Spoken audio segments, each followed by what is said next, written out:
Hello दोस्तों, नमस्ते, प्रणाम। रउआ लोगन के स्वागत बटे हमरा यूट्यूब चैनल में, फेसबुक पेज में। तो आज हम लेके आयल बानी नवरात्रि देवी मैया के पाचरा गीत। तो आप सब जरूर सुने जा, सुन करके कैसन लगी कमेंट बॉक्स में लिखे जा। तो बोली दुर्गा मैया की जय।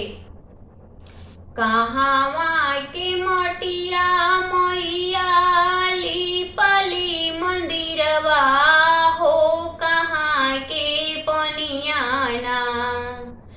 कहाँ के मोटिया मैया लिपली मंदिरवा हो, कि कहाँ के पनियाना। मैया मोरी करेली स्नानवा हो, कि कहाँ के पनियाना। मैया मोरी करेली स्नानवा हो, कि कहाँ के पनियाना। गंगा जी के मोटिया मैया लिपाली मंदिरवा हो, जमुने के पनियाना। गंगा जी के मोटिया मैया लिपाली मंदिरवा हो, जमुने के पनियाना।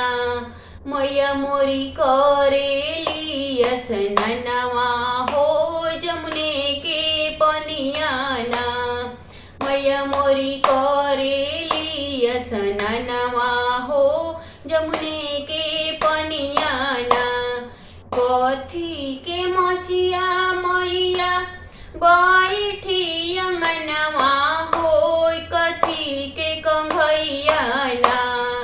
कथी के मचिया मैया बैठी अंगनवा हो, कथी के कंघैयाना। मैया मोरी झारी लंबी केसिया हो, कथी के कंघैयाना। मैया मोरी झारी लंबी केसिया हो, कथी के कंघैयाना। काठ के मचिया मैया बैठी आंगनवा हो, सोने के कंघैयाना। काठ के मचिया मैया बैठी आंगनवा हो, सोने के कंघैयाना। मैया मोरी झारी लंबी केसिया हो, सोने के कंघैयाना। मैया मोरी झारी